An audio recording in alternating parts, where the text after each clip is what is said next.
우리 다 같이 사도신경으로 신앙 고백하심으로 1월 3일 금요일 새벽 예배를 하나님께 드리겠습니다. 나는 전능하신 아버지 하나님 천지의 창조주를 믿습니다.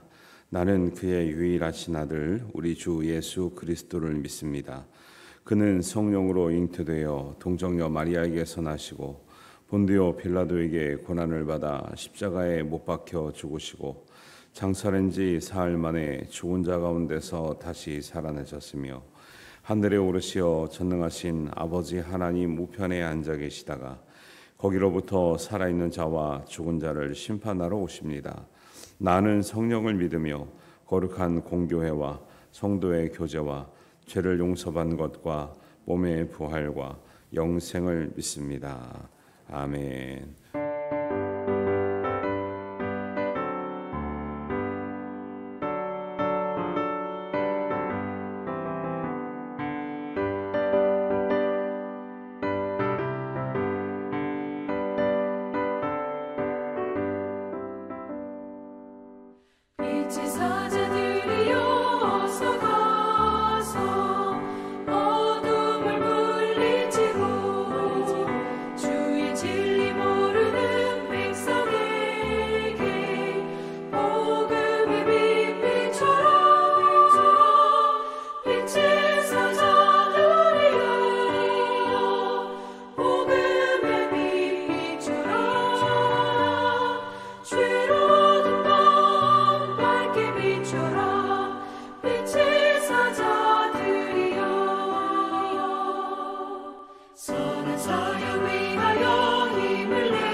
하나님 말씀은 요한복음 1장 19절에서 28절입니다.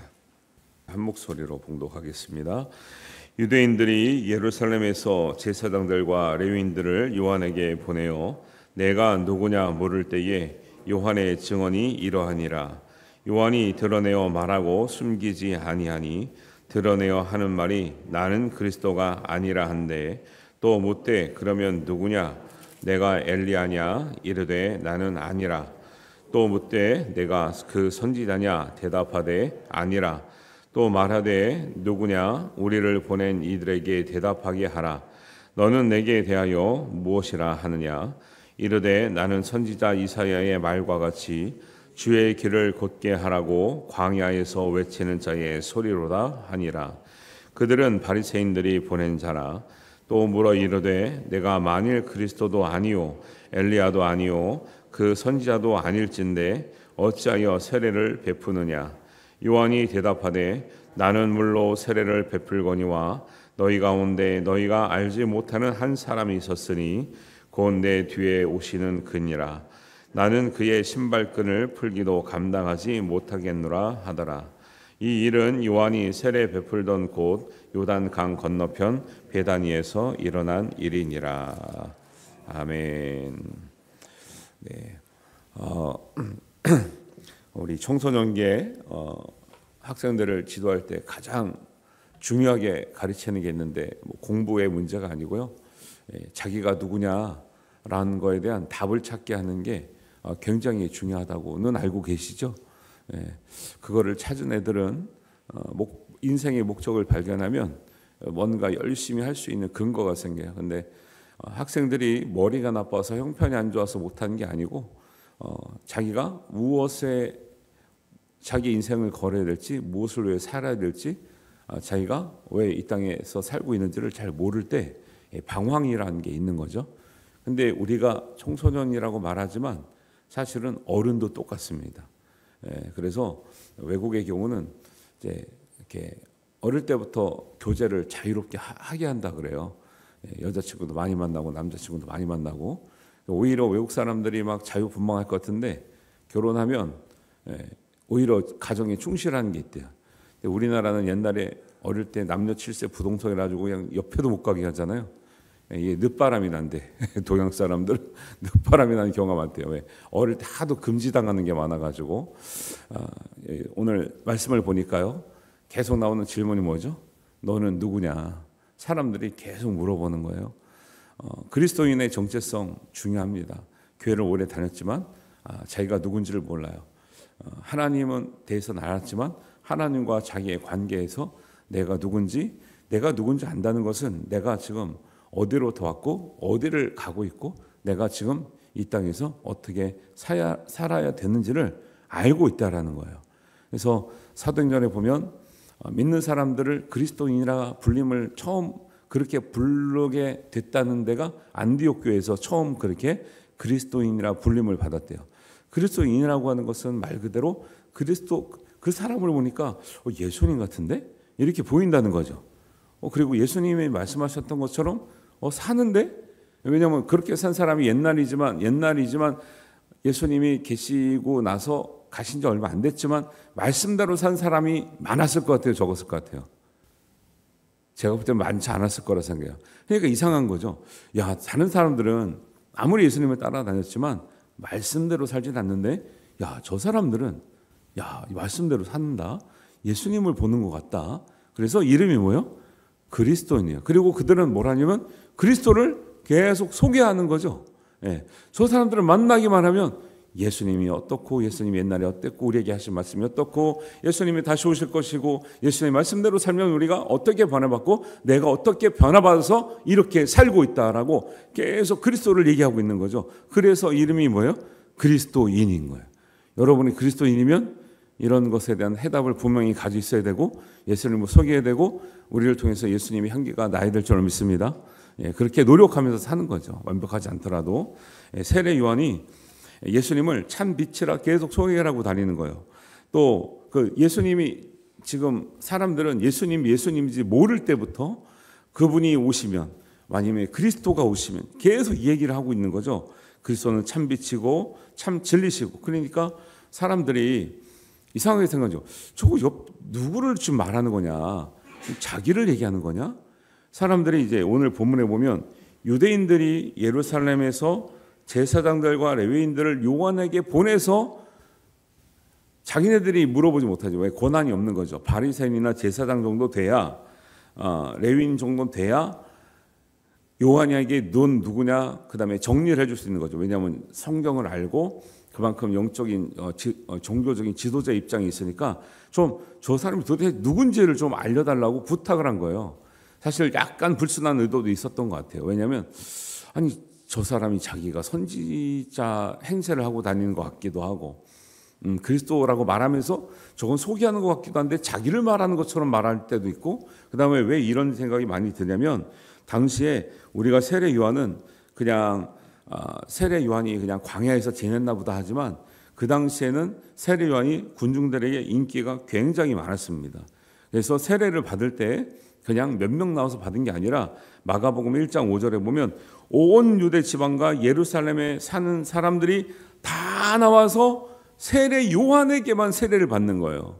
그러니까 우리는 세례 요한을 그냥 광야에서 혼자 다녔나 보다 생각하지만 그게 아니라 그 당시로서 이 영성과 어떤 진리를 가르치는 사람들에게 인기가 엄청나게 많은 거죠. 온 군중들이 다 세례 요한에게 와서 세례를 받으려고 하니까 사람들이 이제 두려움도 있는 거죠. 예수님이 십자가에 못 박혀 돌아가실 때도 그 죄명이 뭐냐면 이 선동가라고 하는 죄목이 있는 거죠. 저 정치꾼이고 그 다음에 선동해서 나라를 전복하려고 그런다.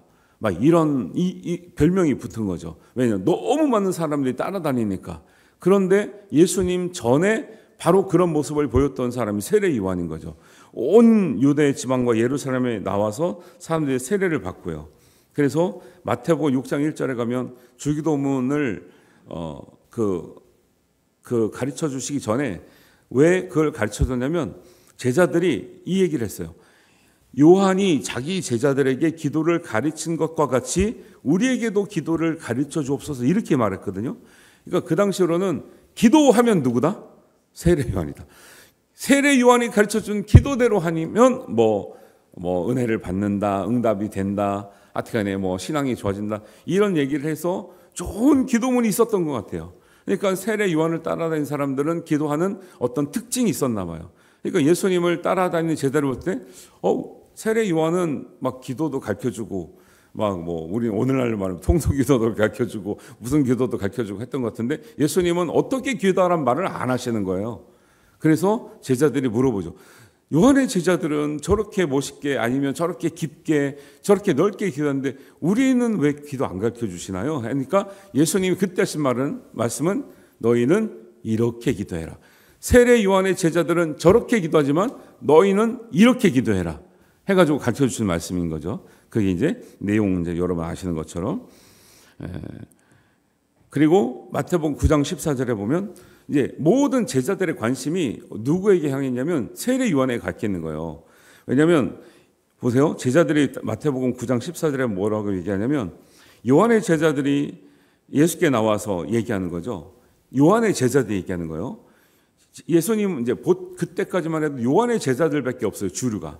그런데 예수님 오시니까 예수님이 제자들이 생긴 거예요. 그러니까 요한의 제자들이 약간 질투도 있고 그다음에 궁금하기도 하고 요한의 제자들이 예수께 나와서 뭐라고 하냐면 우리와 바리새인들은 금식하는데 어찌하여 당신의 제자들은 금식하지 않습니까? 이렇게 물어보는 거죠. 되게 재밌죠. 그 당시의 영성은 뭐다? 바리새인들과 요한의 제자들은 금식 영성이 있는 거예요. 그러니까 수시로 금식하며 기도하는 습관이 있는데 예수님의 제자를 보니까 잘 먹고 다니네. 그러니까 진짜 우리처럼 잘 먹는다기보다는 금식하란 말을 안 하시는 거예요. 예수님이. 이상하죠. 우리는 예수님은 막 40일 금식하기 때문에 3일 금식, 40일 금식을 막 계속 시켰을 것 같잖아요. 근데 오히려 본인이 금식하셔서 시험을 이기셨지 제자들에게는 금식하면서 뭘 하라고 하는 말씀을 안 하시니까 요한의 제자들이 약간 제가 볼 때는 좀 약간의 부러움이 있었던 것 같아요. 왜? 우리 배고파 죽겠는데 우리는 영성이라 그러면 굶어가서 기도하는 걸 영성이라 배웠는데 예수님의 제자들은 능력도 나타나고 막 기적도 나타나고 하는데 쟤네들은 안 굶어. 그러면 요한의 제자들이 어디 가서 제자하고 싶겠어요? 굶는 데 가서 제자하고 싶겠어요? 안 굶는 데 가서 제자하고 싶겠어요? 제가 볼 때 안 굶는 데 가서 제자하고 싶은 마음도 있지 않을까 생각이 들어요.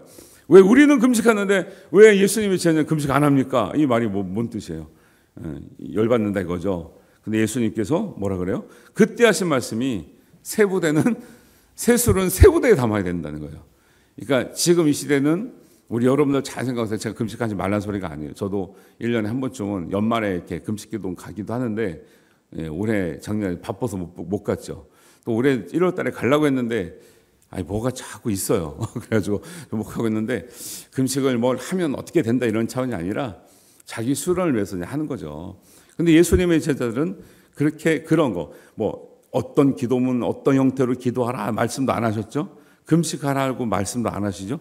제자들이 계속 물어보면서 제가 말씀드린 건 뭐냐면 그만큼 지금 화제의 중심이 어디에 있냐면 세례 요한에게 모든 사람들의 집중이 돼 있다라는 거예요. 그러니까 이런 세례 요한이 자기를 드러내지 않고 예수님을 계속 소개하고 그리스도를 소개한다는 것은 쉬운 일이 아니었다라는 거예요.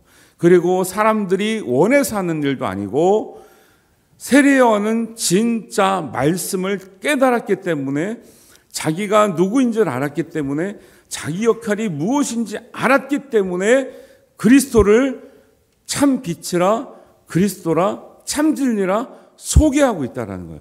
이 정도 인기 있었잖아요. 예수님을 성경에서 그분이 예수님인가 알아도 저 같으면 소개하겠어 안 하겠어요? 또 안 한다 그러면 어떻게 또 할 거예요. 할 건데 보통 사람들이 생각할 때 자기가 이 정도 사람들의 지지와 열광과 인기를 받고 있으면 내가 중심이 되려고 하지, 내가 이렇게 지지와 사람들의 인기와 주목을 받고 있는데 나 아닌 다른 사람에게 집중하라고 말하면서 나는 겨우 물로 세례를 주고 그분은 이제 성령으로 줄 것이고 나는 그분의 신발끈을 묶고 풀기에도 감당하지 못할 정도밖에 안 된다라고 말하는 것이 얼마나 대단한 일이고 겸손한 일이고 정말 말씀대로 살았고 진리를 전했던 사람인가를 알 수 있다라는 거죠. 여러분이 세례요한 정도 인기 있었으면 나를 따르라 했을 거예요. 교주 대구도 남았죠. 그런데 세례요한은 그렇지 않았다라는 거죠. 그래서 사람들이 누구라고 물어봐요. 처음에는 네가 그리스도냐 묻지 않았지만 왜 세례요한이 나는 그리스도가 아니라 말해요? 사람들이 그리스도냐고 물어보고 있는 거예요. 계속 너가 그리스도냐 그러면 네가 말하는 진리가 뭐냐? 네가 말하는 빛이 누구냐 도대체? 너냐? 그러니까 아니라. 그럼 너는 선지자냐? 아니라. 그럼 너는 엘리야냐? 아니라. 그럼 넌 도대체 누구냐? 할 때 말하는 게 뭐예요? 나는 주의 길을 곧게 하라고 광야에서 외치는 소리에 불과하다. 얼마나 초라한 모습. 사실은 사람들의 열광과 지지를 다 한 몸에 받고 있는데 자기는 단지 그분의 길, 정말 장차 오셔서 우리를 구원해 주실 그분의 길을 예비만 하라고, 나는 주인공이 아니고 단지 예비만 하라고 외치는, 그것도 도시의 소리가 아니라 광야에는 아무도 없는 거죠. 아무도 없는 데서 그냥 외치는 고독한 사람이다 라고 말하는 거죠. 이거는 굉장히 그 당시에 세례 요한의 상황과는 안 맞는 말인데, 세례 요한은 그만큼 자기 정체성이 분명히 있었고 자기가 무슨 역할을 해야 되는지, 자기가 무엇을 위해서 사는지, 어디로 가야 되는지, 자기 사명이 무엇인지를 분명히 알고 있었던 사람이었다라는 거죠. 우리도 이렇게 알아야 될 줄 믿습니다. 우리도 내가 그리스도인이 됐으면 내가 어디로부터 왔고 어디로 갈 것이며 무엇을 살다가 갈 것이며 어떻게 살 것인지를 분명히 알고 사는 사람들은 인생에 후회함이 없어요. 그런데 아직도 이거를 모르는 사람들은 이거를 어디 가서 찾아보려고 노력을 계속하는 거죠. 그러니까 이게 어떤 즐거운 데 가야지 이게 이루어지나, 아니면 어떤 누구를 만나야 이루어지나, 무엇을 써야 이루어지나, 사람들이 많이 하지만 그것으로는 찾아져요? 안 찾아져요?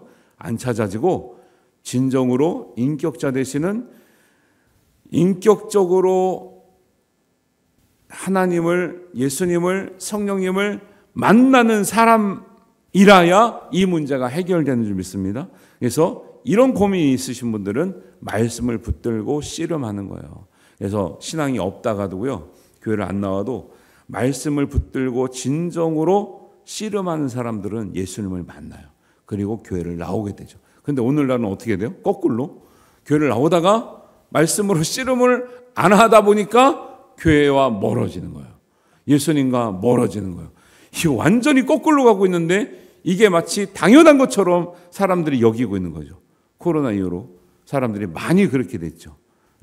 그것이 마치 괜찮은 것처럼, 내가 더 멋있는 것처럼 생각을 하고 있다는 거예요. 자, 이게 이 일에서 어떻게 합니까? 이게 말씀과 만나야 내가 누구인지, 어떻게 살아야 되는지, 무엇을 살아야 되는지, 내 역할이 무엇인지 알게 되는 줄 믿습니다. 그래서 세례 요한은 우리가 훌륭하다 얘기하는 것이 이렇게 사람들에게 지지와 관심과 인기가, 대중적인 인기가 있었음에도 불구하고 그는 자기를 드러내지 않고 오직 예수님만을 드러내는 사람이었다라는 것이죠.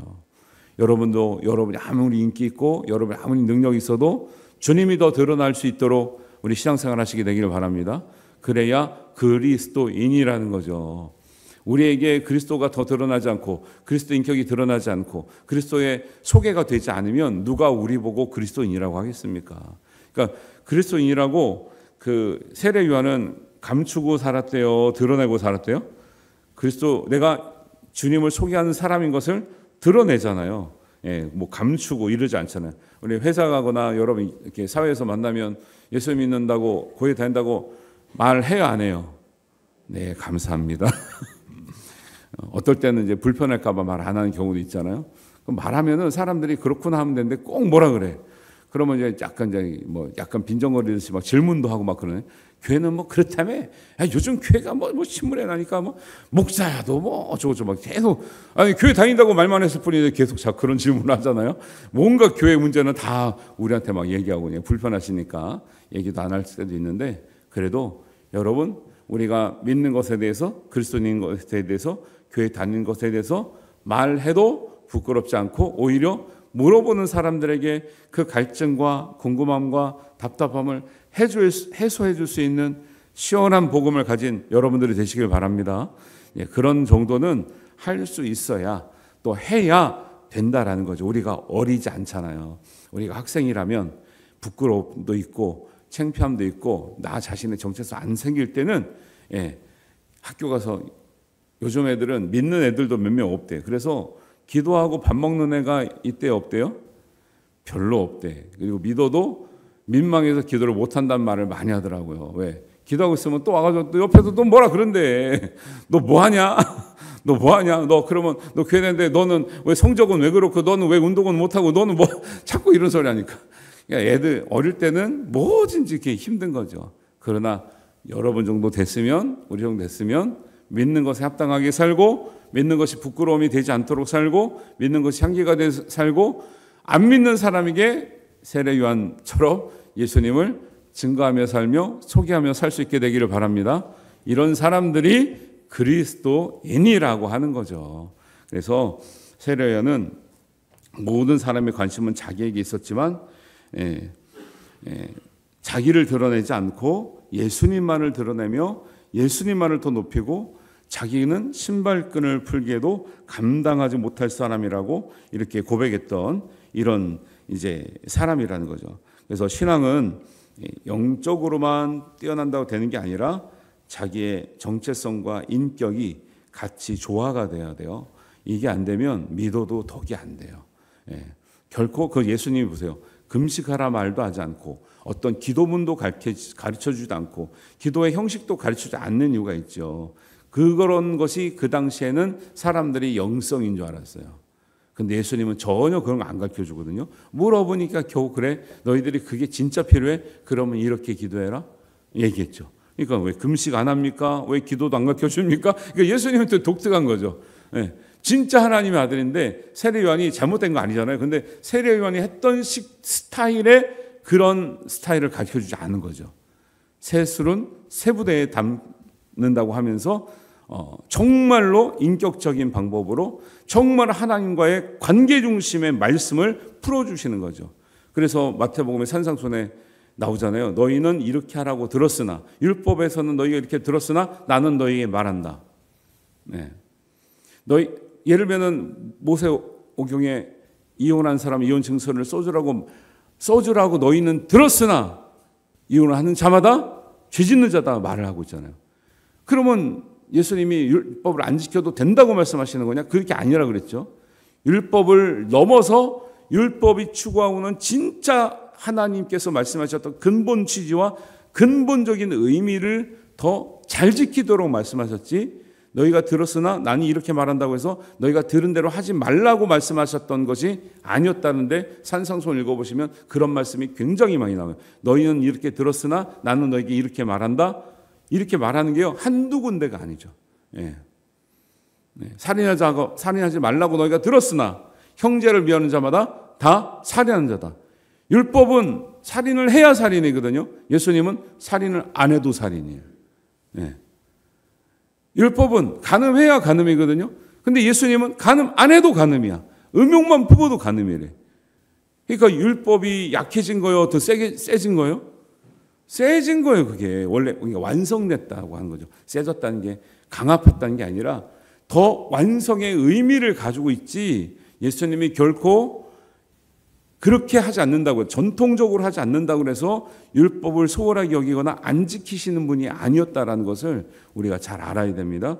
그래서 우리가 진짜 신앙이 뭔가, 진짜 인격적으로 예수님을 만난다는 게 무엇인가, 이런 데에서 우리가 진지한 고민을 해야 되는 거죠. 그래서 왜 이단들이 문제가 있냐, 종말이 온다고 가족을 버리고 어디 산에 올라가서만 자기네끼리 산다고 그게 정말 하나님이 기뻐하시는 뜻이냐? 아니라는 거죠. 하나님은, 예수님은 뭔가 하나님의 뜻을 위해서 우리의 모든 인격적인 관계를 다 깨뜨리고 자기 할 일을 안 하고 혼자 동떨어져서 자기만 곳밖에서 사는 모습을 한 번도 좋은 모습이라 말한 적이 없으시다는 거예요. 오히려 핍박을 받더라도, 고생이 스럽더라도 세상에 나가서 세상에서 빛과 소금이 되는 게 쉬운 일이 아닌 거죠. 그러나 너희는 세상에서 빛과 소금이 되라 그랬지 산속에서 빛과 소금이 되란 적이 없어요. 산속에서 소금이 누가 필요한데요? 산속에서 빛이 왜 필요해요? 그냥 깜깜한데, 동물들이 밖에 없는데. 근데 세상에서니까 빛이 필요하고, 세상이 어두우니까 빛이 필요하고, 세상이 맛을 잃어가니까 소금이 필요하고, 세상이 썩어가니까 소금이 필요하다는 거죠. 여러분은 세상에서 빛과 소금이 되시기 바랍니다. 이런 의미를 잘 깨닫는 거지, 내가 산에 올라가서 혼자 나만 기도하고 나만 영성 있고, 아니요. 세례 요한의 제자들은 가끔 그렇게 하고 싶은 사람이 있을지도 몰라요. 근데 예수님의 제자들은 예수님의 제자를 따로 보내서 그렇게 영성을 지도하지 않았고, 항상 사람들과 함께 살게 하면서, 사람들 많은 데서 사람들과 지지고 볶게 하면서, 때로는 핍박당하고 욕도 먹고 때로는 맞아가면서 세상으로 보냈죠. 예수님은 제자들을 절대 산속으로 보내지 않았다는 거예요. 그래서 여러분들 교회 안에서 나의 정체성, 믿음 안에서 나의 정체성을 잘 찾으시게 되길 바랍니다. 그리고 그 정체성이 있는 사람들은 내가 가장이면 가장의 정체성도 가지고 있어야 되죠. 아빠의, 엄마의 역할을 안 하면서 그리스도인이라 할 수가 없는 거고요. 사회에 나가면 사회에서의 자기 역할과 정체성이 있잖아요. 그 역할을 잘 하는 것이죠. 교회에서는 직분의 정체성도 있고요. 선생님이면 선생님의 정체성, 공무원이면 공무원의 정체성 다 있는데, 요즘은 경찰들이 하지 말아야 될 일을 하고, 선생님들이 하지 말아야 될 일들을 하고, 공무원이 하지 말아야 될 일들을 하고, 이러니 세상이 어떻게 돌아가겠습니까? 성경에 세례 요한에게 사람들이 묻는 것처럼 너는 누구냐? 도대체 너는 누구냐? 라고 하는 질문에 우리 믿음 안에서 그리스도인다운 그리스도인으로 대답할 수 있게 되기를 바랍니다. 그래서 그런 예수님의 향기가 나고, 세상에서 빛과 소금으로 예수님을 소개하고 예수님처럼, 말씀처럼 따라 사는 우리가 될 때, 하나님은 세상을 더 밝게 하시고 또 교회를 세우신 목적이 있고, 하나님께서 기뻐하며 또 기뻐하시며 영광 받으실 줄 믿습니다. 이런 은혜가 여러분과 함께 하시기를 주님의 이름으로 축원합니다. 하늘에 계신 우리 아버지, 아버지의 이름을 거룩하게 하시며 아버지의 나라가 오게 하시며 아버지의 뜻이 하늘에서와 같이 땅에서도 이루어지게 하소서. 오늘 우리에게 일용할 양식을 주시고 우리가 우리에게 잘못한 사람을 용서하여 준 것 같이 우리 죄를 용서하여 주시고 우리를 시험에 빠지지 않게 하시고 악에서 구하소서. 나라와 권능과 영광이 영원히 아버지의 것입니다. 아멘.